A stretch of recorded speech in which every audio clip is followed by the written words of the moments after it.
ক্যানিং হলো ক্যানিং মহকুমার সদর দপ্তর ও একটি শহর, যা পোর্ট ক্যানিং নামেও পরিচিত।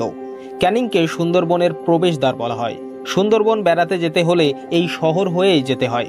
শহরটি একটি পরিত্যক্ত বন্দরের স্মৃতি বহন করে, যা মাতলা নদীর গতিপথ পরিবর্তনের উপর এর ভাগ্য নির্ভরশীল।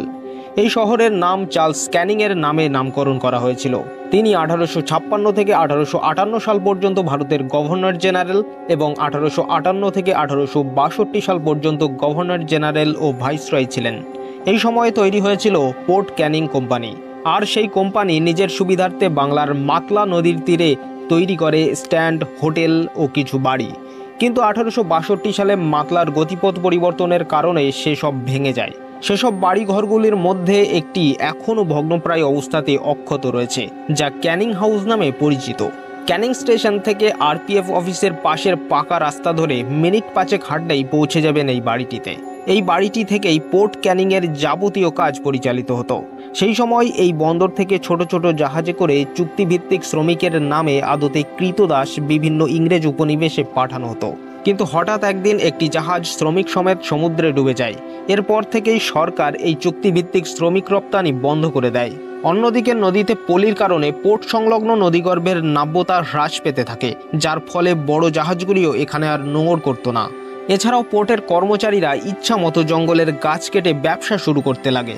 ফলে এই উপকূলবর্তী অঞ্চল প্রাকৃতিক দুর্যোগের সম্মুখীন হয়। তীব্র সাইক্লোনের কারণে পোর্টের জেটিগুলিতে 6 থেকে 7 ফুট অবধি জলোচ্ছ্বাস হয়েছিল, যার ফলে পোর্টের ব্যাপকভাবে ক্ষতি হয়।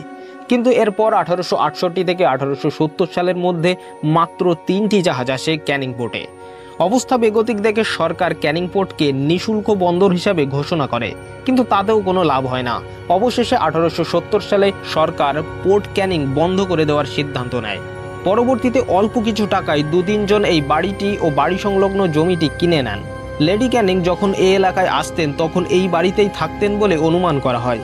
একসময় দোতলা বাড়িটিতে মোট 11টি ঘর ছিল, যার মধ্যে আজ শুধু 2টি ব্যবহারযোগ্য রয়েছে।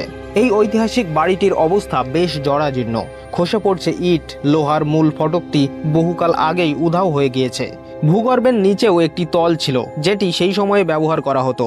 বহুকাল ব্যবহার না হওয়ার কারণে বন্ধ হয়ে গেছে সেখানে যাওয়ার পথ। দিনের পর দিন অযত্ন আর অবহেলার কারণে ধুলোয় মিশে যেতে চলেছে আরও একটি ইতিহাস। এখন সুন্দরবন ভ্রমণের মরশুম চলছে, আর সুন্দরবনে আসার সবথেকে সহজ এবং সুলভ মাধ্যম হলো শিয়ালদহ থেকে ট্রেন লাইনে ক্যানিংয়ে আসা। ক্যানিং থেকেই বিভিন্ন এজেন্সি মাধ্যমে লঞ্চে করে সমগ্র সুন্দরবন ভ্রমণ করা যায়। ভিডিওটি কেমন লাগলো কমেন্ট করে জানাবেন। আবারও দেখা হবে নতুন কোনো ভিডিওতে।